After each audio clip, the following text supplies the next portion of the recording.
So one of the challenges of bikepacking is navigating as you go, because you're most often going to be going down roads you've never gone before.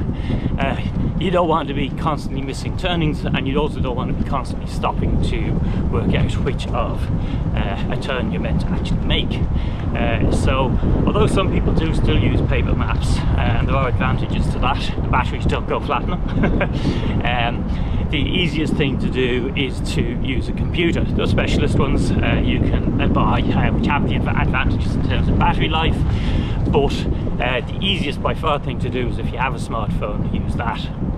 So the first thing you might think of is, oh, I'll use Google Maps, because that does cycling directions. It does, it's not great. One of the problems with it is it tends to send you down busy roads. In a lot of areas it doesn't really know about cycle tracks, and then if you go off route it automatically reroutes you. The second thing is you can't easily sit down with Google Maps and plan your own route. I mean, you can do that whole ABCD thing, but it's awfully fiddly and takes a long time to do. So it's not my preference. I've tried a couple of apps which I selected because they were free.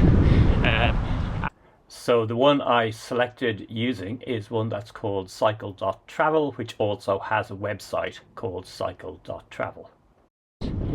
So it knows which roads are quiet, which ones are busy, and it knows about cycle tracks and things. And it's reasonably up to date on this. I mean, I just did the canal cycle and there were a couple of new sections I didn't know about, but you know, can't expect something that's free to be perfect. But you basically just put in a start and end point, and I'll show you this in more detail in a moment, and it navigates you along. It warns you if you've gone off track, and you can try and reroute to get back on track, but it doesn't, you know, suddenly decide, oh, I'm going to send you down this main road because you've got off track. You can use it in airplane mode. So what I'd often do if I'm low on battery is I have airplane mode on, and I normally use the low battery mode anyway. And to be honest, on modern smartphones, that's an entire day's navigation, no problem whatsoever. You know, so the battery is much less of an issue than you think it's going to be. But let's have a look at that in some more detail, and let's also look at how you actually mount your phone on your bike in a way that it's not going to shake the phone apart, or even worse, see it fall off. So here I'm going to show you how I go about setting up a route in advance of traveling. I use a website that's called cycle.travel. Most of its features are free. You can pay to upgrade it, basically, which gives you access to better maps and a couple of other minor features. But one of the big advantages of this system overall, it's free, so it's kind of more pay if you think the guy's doing a good job, which I think he is.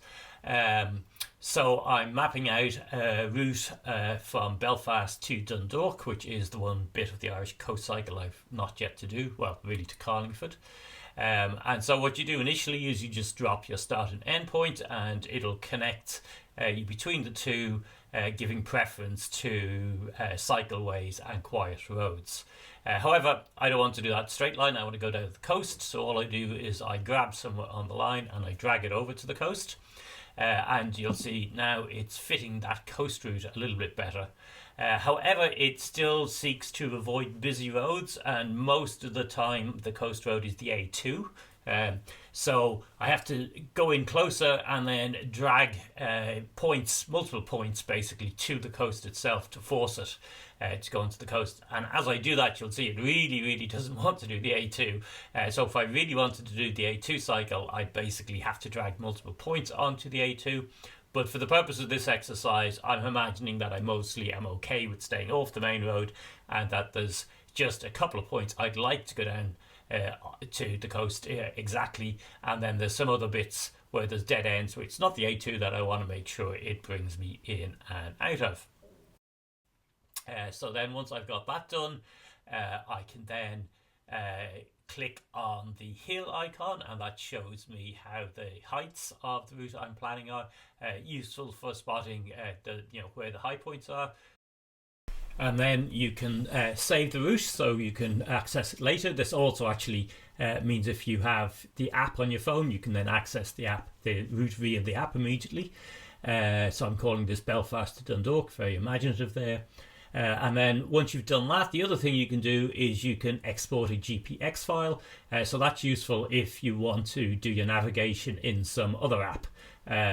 Or if, as I sometimes do, I actually have it running in two different apps, because the app version of cycle.travel doesn't give you distances in the main view, whereas the Bike GPX app, which I also use, does. So once you've got your navigation worked out, you're going to use your phone to give you directions. The next step is, how do you actually look at that as you're cycling along? That can be a little tricky if it's in your pocket, so the easy thing to do is to mount it on your handlebars so you can see the screen.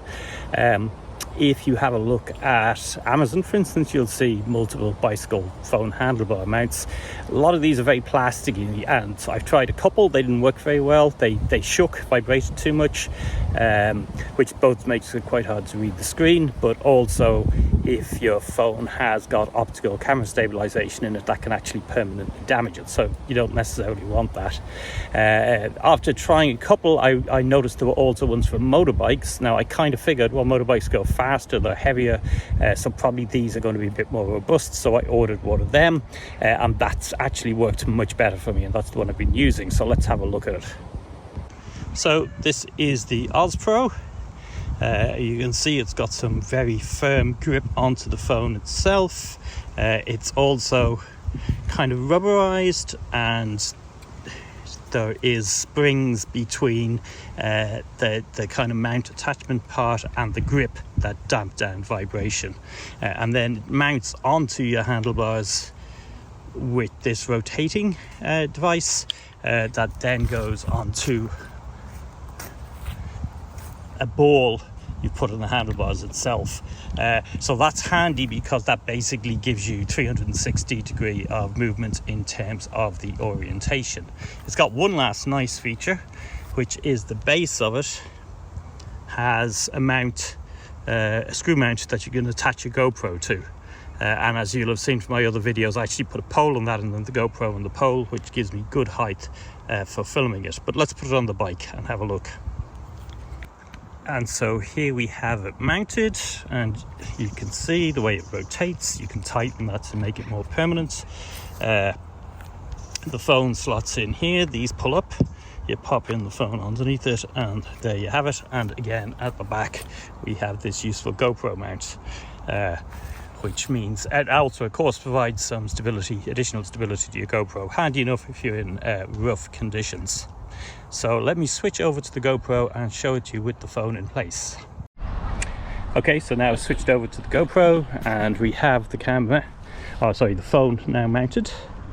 You can see the way it's held pretty securely in place in there. It's not going to fall out. That was the other thing that made me nervous about the plastic ones. Some of them look like they might fall apart while you're actually cycling a bit, which you don't want to be doing that with your expensive phone. And we can see the ease with which you can see the navigation here, even in fairly bright sunlight. And here we have it, phone attached, GoPro mount attached, and then up here the swivel mount. So this is the whole setup, but today what we're interested in is this bit, the navigation screen, using my phone on it, pointing it where I want, and how that works. Turn left onto Army Road ahead.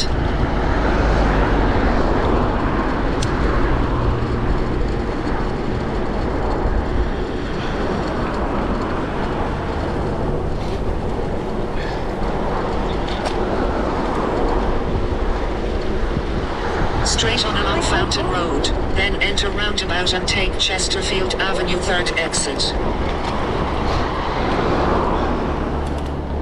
The battery life of your phone is obviously a concern people have, but in fact the Cycle Travel app is pretty clever about this. It turns the screen off when there's no turns coming up anytime soon, and then just turns it back on as it's telling you to turn, so you minimise battery usage that way. Fork left onto Khyber Road ahead, then turn right onto Cycleway.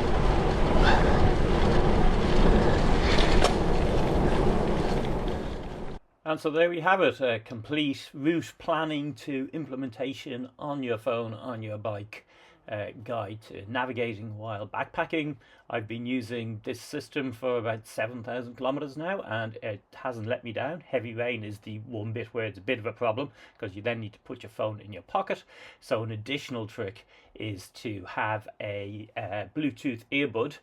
You just need one, put it in your ear, and that way you can use the voice command navigation you've heard. It's also actually very useful in cities where it's maybe telling you to turn right and left quite quickly in sequence. Anyway, I hope you found this useful. If you like it, be sure to subscribe to the channel, give a video a like, and actually if you have any additional questions, do post them as comments. I check the comments regularly, and as you'll see from my other videos, I do respond to both questions and general comments people make, and occasionally I learn new stuff from them. So fire away if you have a better way of doing this.